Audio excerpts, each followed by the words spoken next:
Okay, welcome back, guys. I'm continuing the reading of The Fighter in the Family. We're at chapter 4, and Nathaniel's and Hortense's baby just died in chapter 3. So Juju died in chapter 3. So I'm going to continue reading chapter 4. So it's really sad. Really sad. Okay, guys.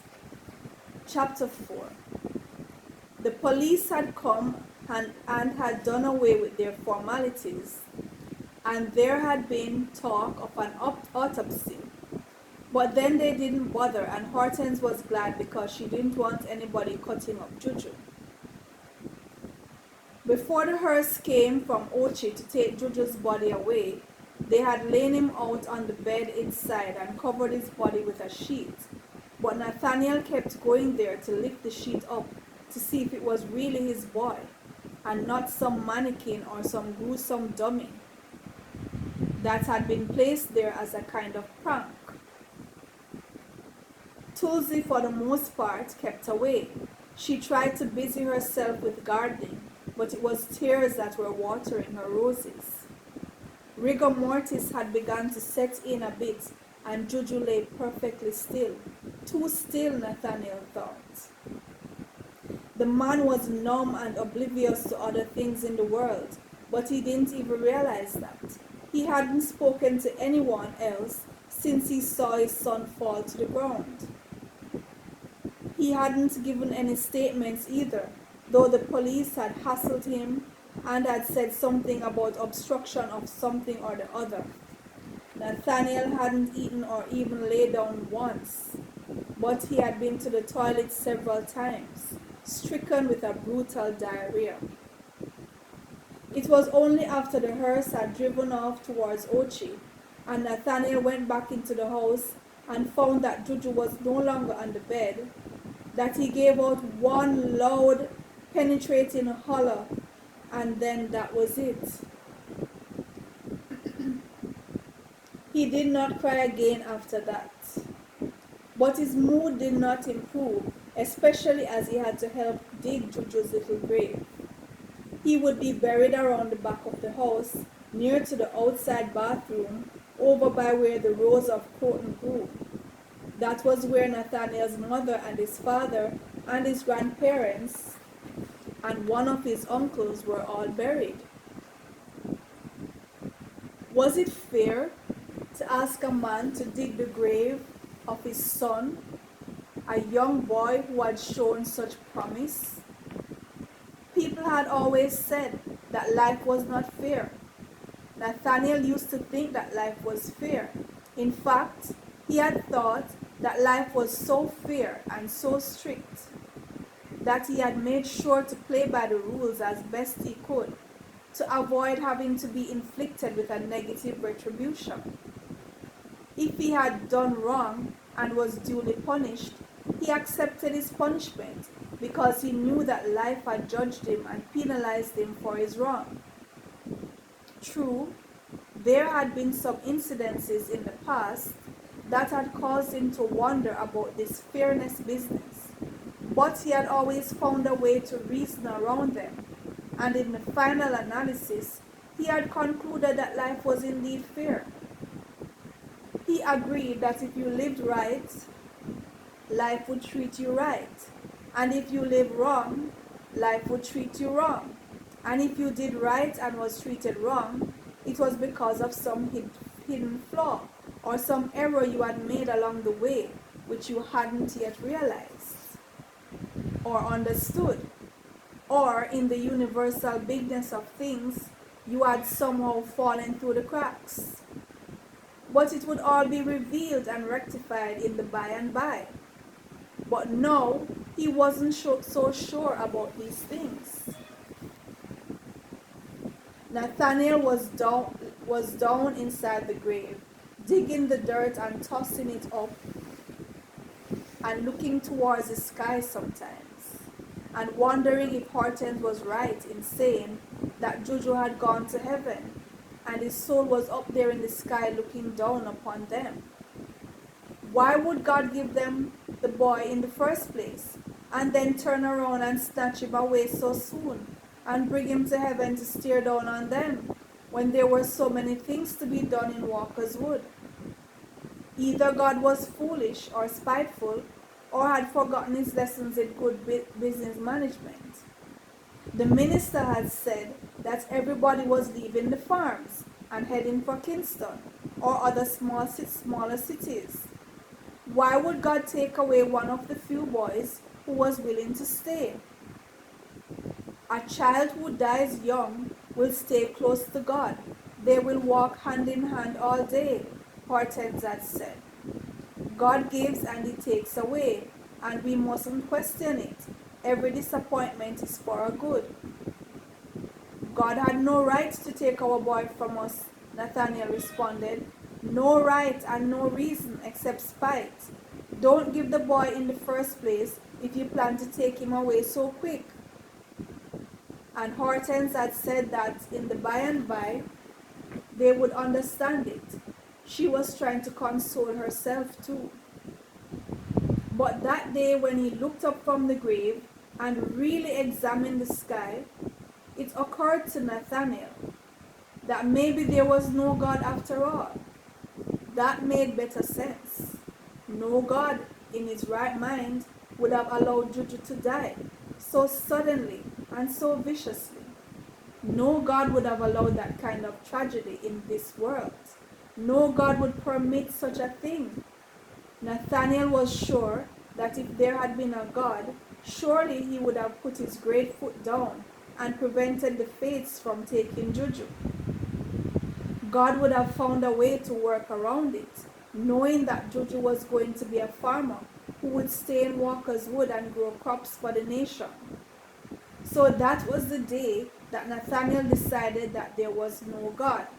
It made better sense to him, and while it didn't lessen his pain or the tragedy of his loss, it put a kind of perspective on the whole thing. There was the 9 nights, and everybody got drunk and sang dirges and well into the night. They ate fried fish with white rice, and Bruce had killed a goat, and they drank Manish water and white rum. At the funeral, Hortense had to be held up by Nathaniel and 2 other men because she couldn't bear to see the casket being lowered into the ground, and she only kept moaning, "Jew, Jew, Jew," and rubbing her belly and falling back. And remember, she was heavily pregnant, so holding her up was no simple affair.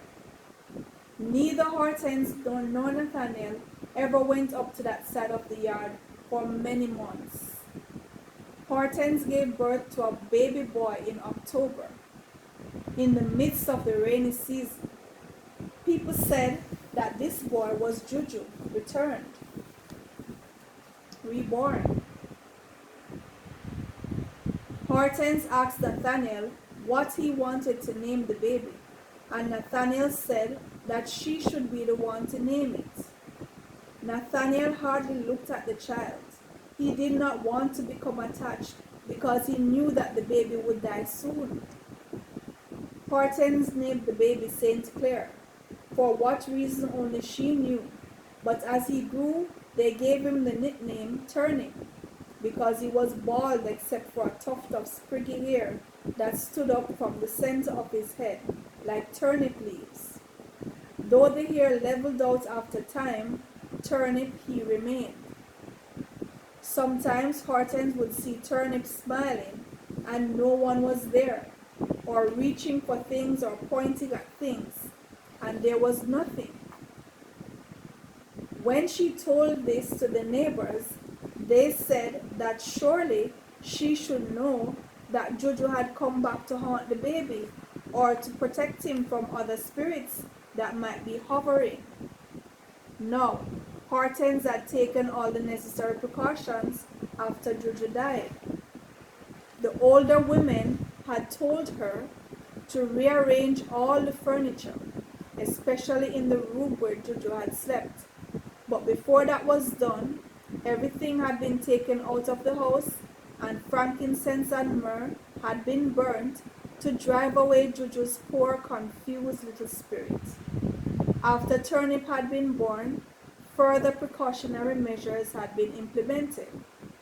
Turnip was made to wear a red wristband at all times, and an open Bible was placed over his head as he slept. And 2 lengths of measuring tape had been hung from the bedposts. This was to remind the spirits that they had died, since the dead are measured before their coffins are made.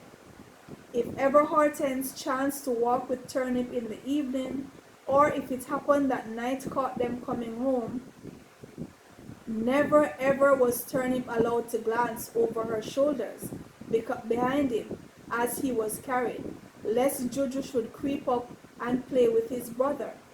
Everyone said that the only Duppy who was more terrible and more spiteful than a baby Duppy was a coolie Duppy, and you didn't have many of those in Walker's Wood.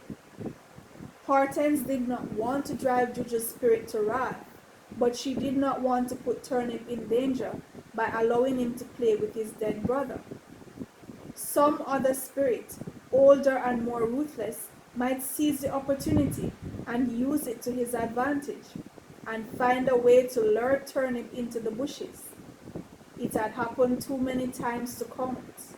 In fact, many people had said that it was a Duppy that had lured Juju away that time when he was 2, and luckily he had found his way to Mass Black.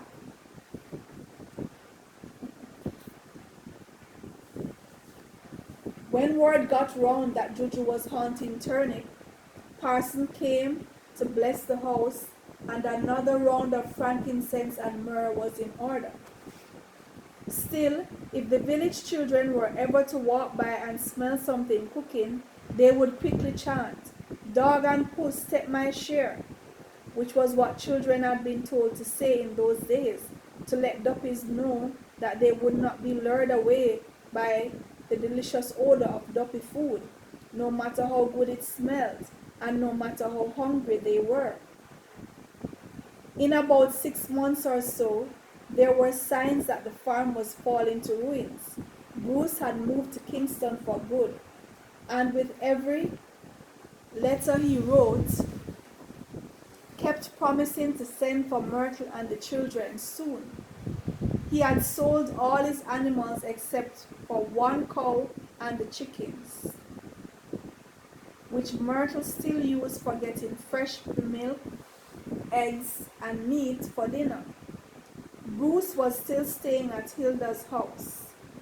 He had not yet found a place of his own, though if Nathaniel knew Bruce, he had not been searching hard. And he had not found a job either. As for Nathaniel, he had lost his zest for life. Hortense tried to cheer him up as best she could, though she herself needed cheering. She had not been to the market in months, not only because of the baby, but because there was hardly anything to sell. At least it was April and many of the fruit trees were full, except that the fruits weren't yet fully ripe.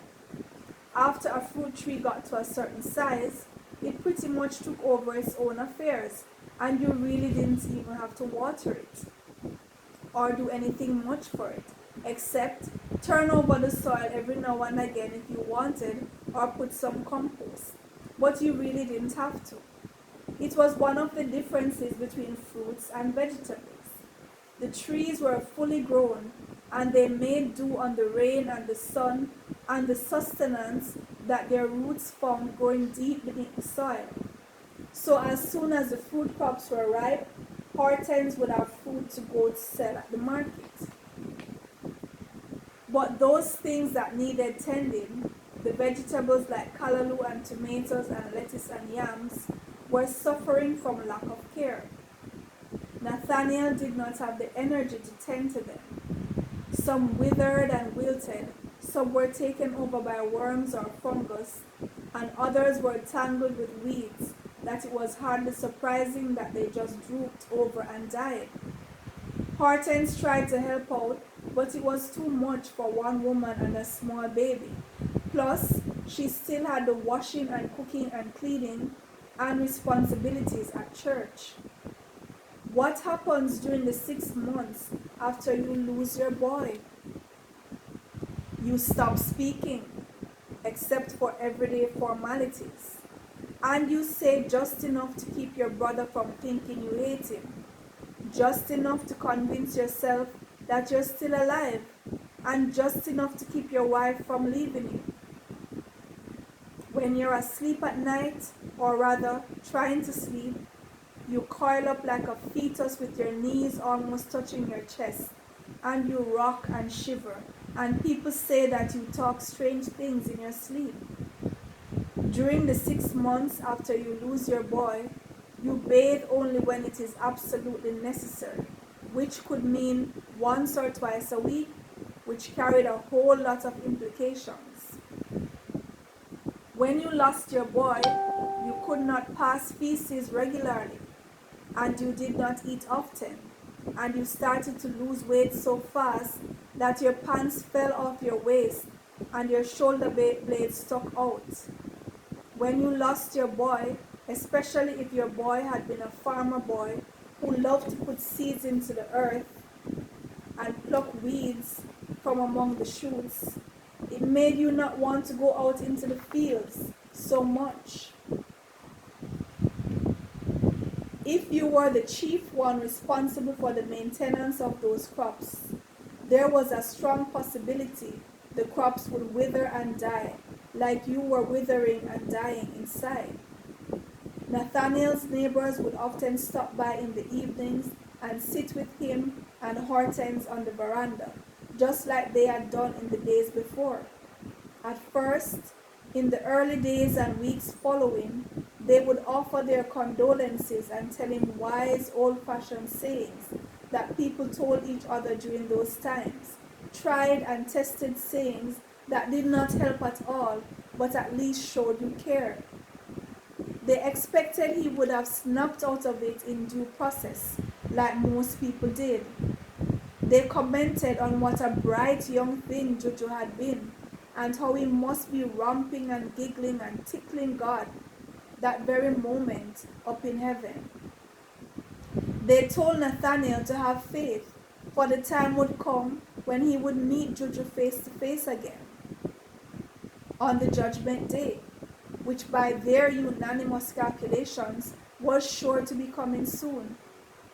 And they pointed to Turnip and said how much he looked like Jojo, and that he was probably Jojo reborn, so Nathaniel need not take things so badly.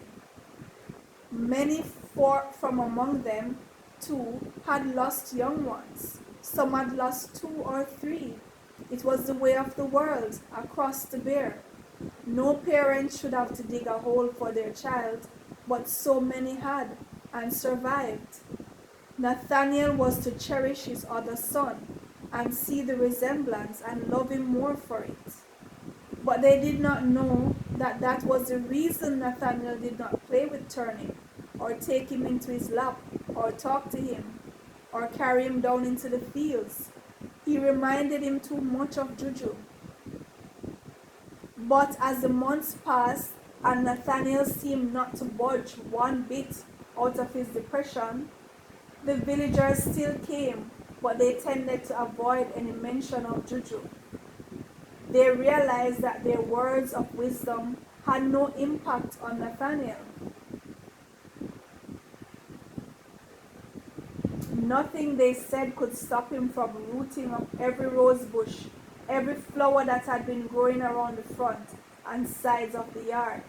Nothing they said could make him think twice about ripping down every photograph of fruit or flowers that Hortense had hung about the house, and they couldn't make him not want to pack all the doilies in one bag and throw them out.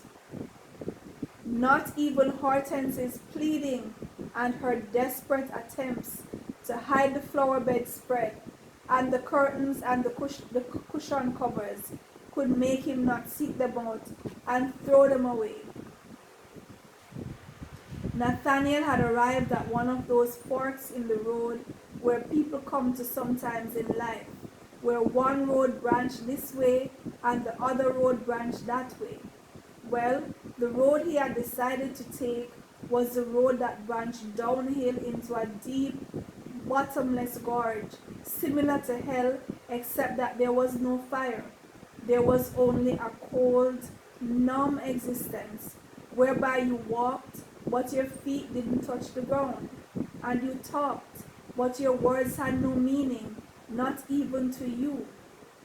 It was only after he had gone some good many miles down into this dreary road that he realized that he was on it, and by then the prospect of turning back seemed so dismal and futile that he just kept walking.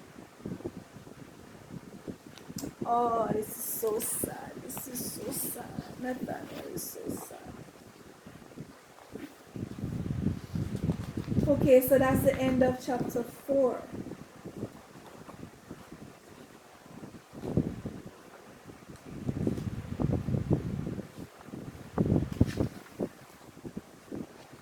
Alright, chapter 5.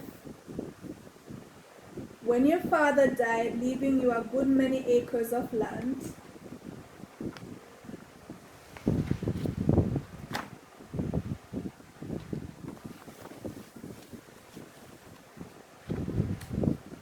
when your father died, leaving you a good many acres of land, and had made you promise that you would farm that land and care that land and pass it on down in the family line, it was not an easy decision to leave that land, even if you had become cold-hearted and bitter.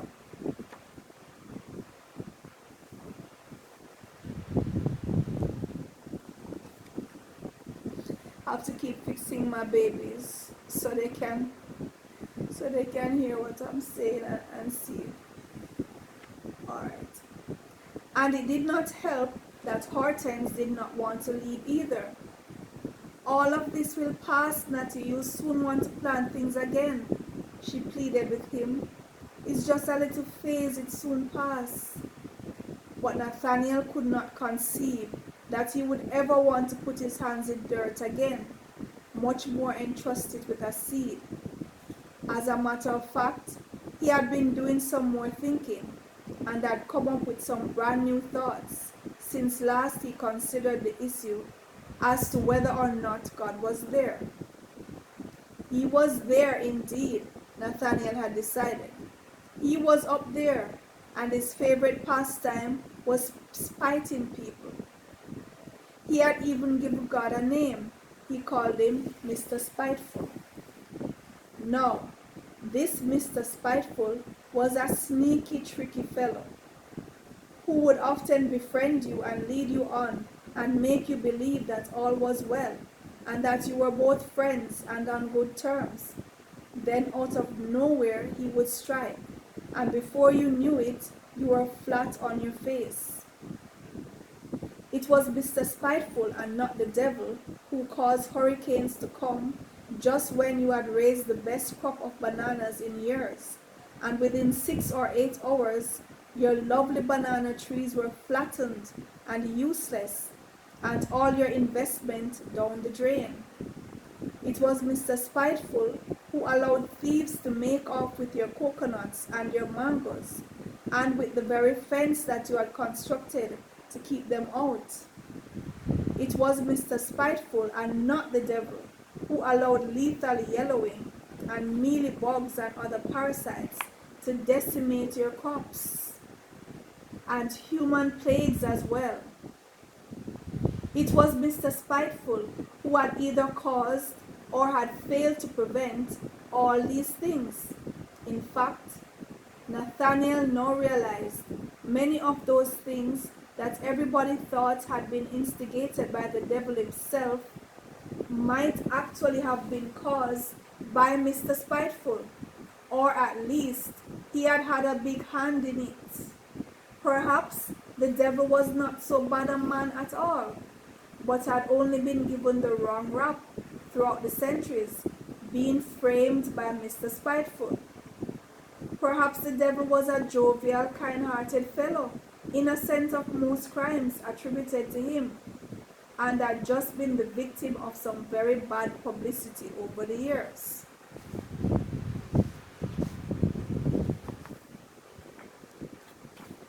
Mr. Spiteful was responsible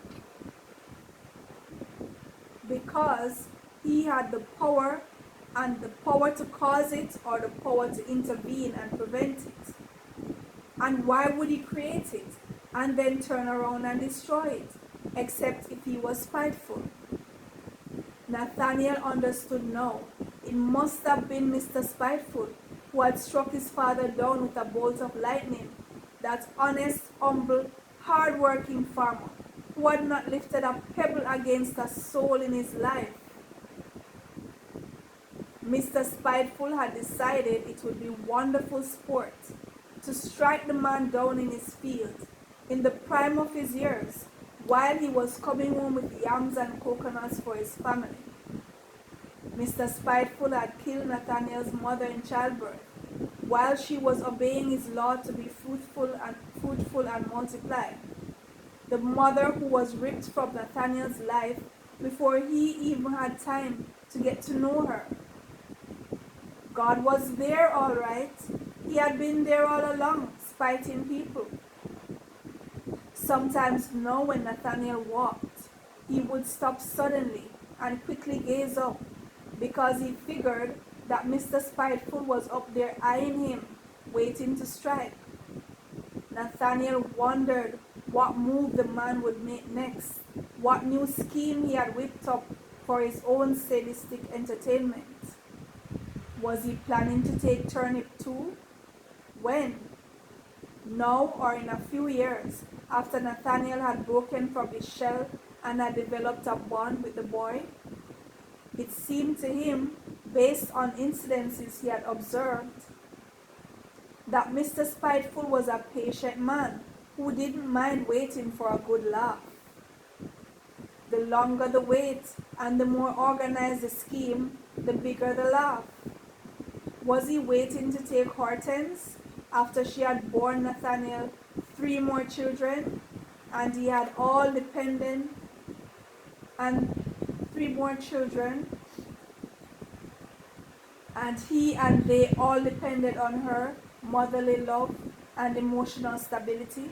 Was that when he was planning to snatch her? So Nathaniel decided that he would not give Mr. Spiteful the pleasure of hurting him again. He would not let that man have a laugh at his expense. He would form as few bonds as possible. He would expect the worst, prepare for the worst, and insist that the worst would come, even if it stalled and tried to trick him into believing that it would not come. They leased the land and the house and sold the Datsun, and it was on an abnormally pale morning that Nathaniel and Hortense loaded their belongings into the moving truck and drove out of Walker's Wood, with Turnip still sleeping in her lap. They would travel the route that wound over Mount Diablo. It would take them to Monique and then onward to Spanish Town and Kingston. It was a very picturesque journey, but who was in the mood for gazing at magnificent mountains and gorges? Who was in the mood for gasping at the beautiful Rio Cobre River as it wound its way around the Bogwalk Gorge? Who wanted to talk about the fact that the flat bridge had been there for hundreds of years? And who wanted to peer through the window at the red bauxite lake? And who wanted to get out at Faith's Pen and stretch their legs and buy some roast yam? Not Nathaniel. So Nathaniel is in a deep depression. Deep depression.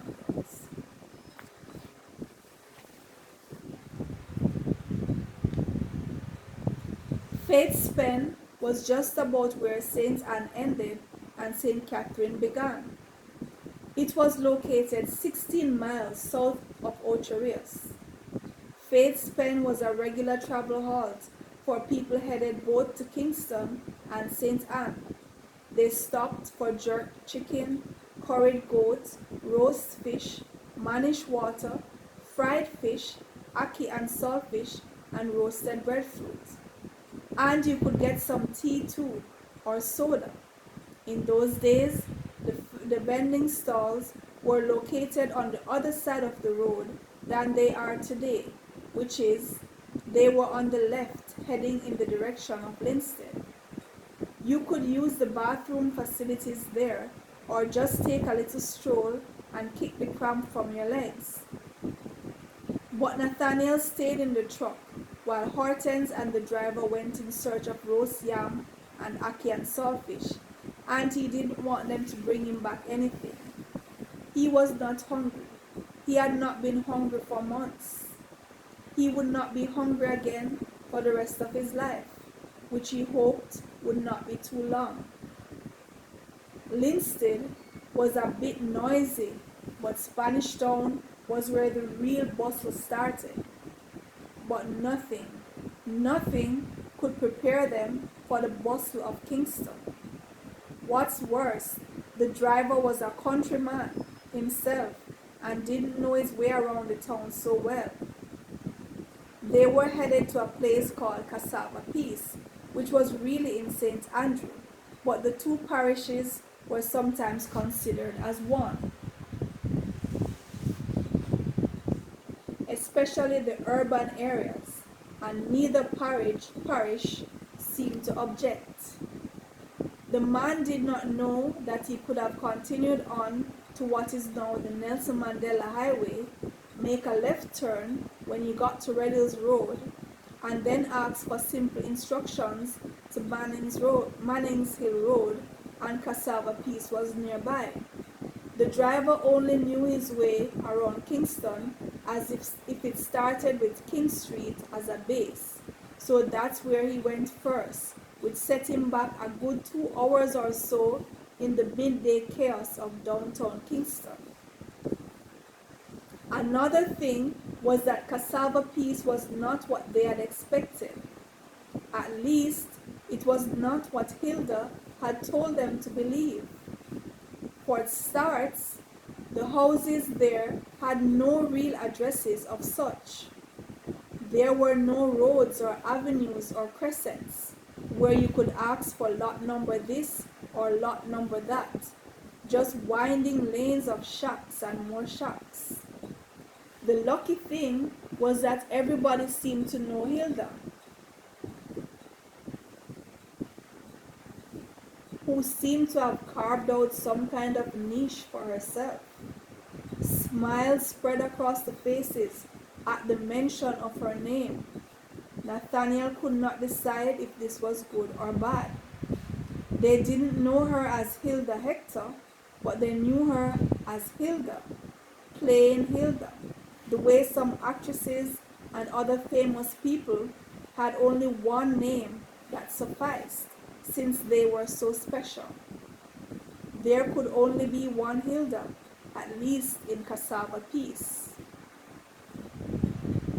Bruce saw the truck and recognized the driver, and then he saw Nathaniel slouching around the back. And he made out that the pretty lady in the front was Hortense. Bruce came alive. He had been sitting on a wall doing nothing in particular, and he hopped down and ran over to the truck. "Natty boy! Hortense, you folks reach at last!" Bruce cheered. Nathaniel noticed casually that Bruce had not bothered to say Mass Natty. They had always showed each other that respect back home, though Mass was a term that was really reserved for older men in the community. Bruce commented that Nathaniel had lost a lot of weight. He had never been a fat man, but he had not been a skinny man either. "You still fretting, eh, man?" Bruce asked his brother in a rare empathetic mood. "Things soon turn round, Natty. Never you mind." Bruce was happy to see Hortense and the baby. Myrtle says that you always take too long to write. Hortense said, you should drop her a line soon. When you going to send for them? Anyway, Bruce said he would be sending for his family soon, first thing, as soon as he got settled.